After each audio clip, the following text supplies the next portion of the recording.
41 साल तक जो काम कोई नहीं कर पाया वो मोदी ने कर दिखाया। आखिर क्यों? ऑस्ट्रिया दौरे के लिए भारत के किसी प्रधानमंत्री को 41 साल लग गए। अभी हाल ही में देश में मोदी की एक बार फिर से सरकार बनी। संसद सत्र के दौरान सत्ता पक्ष और विपक्षी दलों के बीच आरोप प्रत्यारोप का दौर देखने को मिला।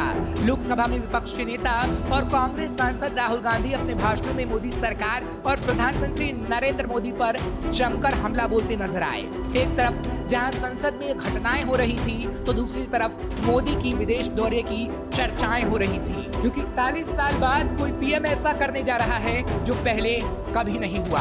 प्रधानमंत्री नरेंद्र मोदी 2 दिन 9 से 10 जुलाई को ऑस्ट्रिया दौरे पर जा रहे हैं। पीएम मोदी का ये दौरा बेहद अहम होने वाला है। ऐसा 41 साल बाद हो रहा है जब कोई भारतीय प्रधानमंत्री ऑस्ट्रिया के दौरे पर जा रहा है। इससे पहले पिछली यात्रा 1983 में हुई थी, जब भारतीय पीएम के तौर पर इंदिरा गांधी ऑस्ट्रिया पहुंची थी। पीएम मोदी की यात्रा ऐसे समय में हो रही है जब भारत और ऑस्ट्रिया अपनी राजनयिक संबंधों की 75वीं वर्षगांठ मना रहे हैं। पीएम मोदी अपनी इस यात्रा के दौरान ऑस्ट्रिया में रह रहे भारतीय समुदाय के लोगों से मुलाकात भी करेंगे। ऑस्ट्रिया में पहुंचने वाले पहले प्रधानमंत्री की बात की जाए तो 1949 में राजनयिक संबंध स्थापित होने के बाद जवाहरलाल नेहरू ने पीएम के तौर पर 1955 में ऑस्ट्रिया की यात्रा की थी। भारत और ऑस्ट्रिया के बीच नेताओं, मंत्रियों और सांसदों के स्तर पर लगातार यात्राएं होती रहती हैं, लेकिन भारत की तरफ से प्रधानमंत्री स्तर की एक तीसरी यात्रा है जो 41 साल बाद हो रही है। दरअसल इंदिरा गांधी ने प्रधानमंत्री रहते हुए 1971 में ऑस्ट्रिया का दौरा किया था। इसके बाद 1980 में तत्कालीन ऑस्ट्रियाई चांसलर ब्रूनो क्रेस्की ने भारत का दौरा किया था। इसके बाद 1983 में एक बार फिर इंदिरा गांधी ने ऑस्ट्रिया का दौरा किया, जिसे फॉलो करते हुए 1984 में ऑस्ट्रिया के तत्कालीन चांसलर फ्रेड सिनोवॉट ने भारत का दौरा किया था। इंदिरा गांधी के दौरे की बात की जाए तो 1983 के दौरान गांधी 16 से 18 जून तक वियना में थी। इंदिरा की यात्रा के बाद से भारत की तरफ से आज तक कोई प्रधानमंत्री ऑस्ट्रिया नहीं गया। हालांकि राष्ट्रपति स्तर पर दौरे होते रहे हैं। 1999 में तत्कालीन राष्ट्रपति के.आर. नारायणन ने ऑस्ट्रिया का दौरा किया था। फिर 2005 में ऑस्ट्रिया के तत्कालीन राष्ट्रपति हेंज फिशर ने भारत का दौरा किया।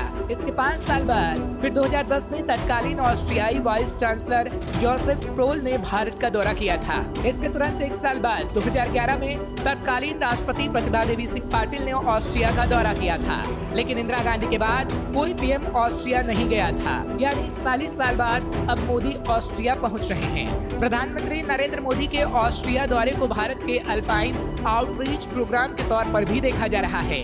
ऑस्ट्रिया दौरे को किसी भी अंतर्राष्ट्रीय संगठन से अलग माना जा रहा है, क्योंकि ऑस्ट्रिया तटस्थ है और मध्य यूरोप में शामिल होने के बाद भी वे अमेरिका के नेतृत्व वाले उत्तरी अटलांटिक संधि संगठन यानी नाटो का सदस्य नहीं है और यूक्रेन संघर्ष के दौरान उसने रूस के साथ अपने आर्थिक संबंध बनाए रखे हैं। हालांकि यूक्रेन संघर्ष के बाद उसने रूस की निंदा भी की थी और ऐलान किया था कि ऑस्ट्रिया दोनों देशों के बीच दुश्मनी को खत्म करने और राजनीतिक शांति प्रक्रिया शुरू करने के प्रयासों का समर्थन करना जारी रखेगा। यूरोपीय संघ का ये देश भारत के स्टार्टअप, उच्च तकनीक और शिक्षा क्षेत्र में महत्वपूर्ण भूमिका निभाता है और अब जब 41 साल बाद कोई पीएम ऑस्ट्रिया जा रहा है तो जाहिर है कि भारत के साथ ऑस्ट्रिया के संबंध और बेहतर होंगे और साथ ही पीएम मोदी ऑस्ट्रिया में 41 साल बाद जाने वाले पीएम बनकर इतिहास के पन्नों में अपना नाम दर्ज करा लेंगे। ब्यूरो रिपोर्ट, श्रेष्ठ भारत। श्रेष्ठ भारत पर खबरों से जुड़े रहने के लिए चैनल को सब्सक्राइब और लाइक करें, बेल आइकन दबाएं और देखते रहें श्रेष्ठ भारत।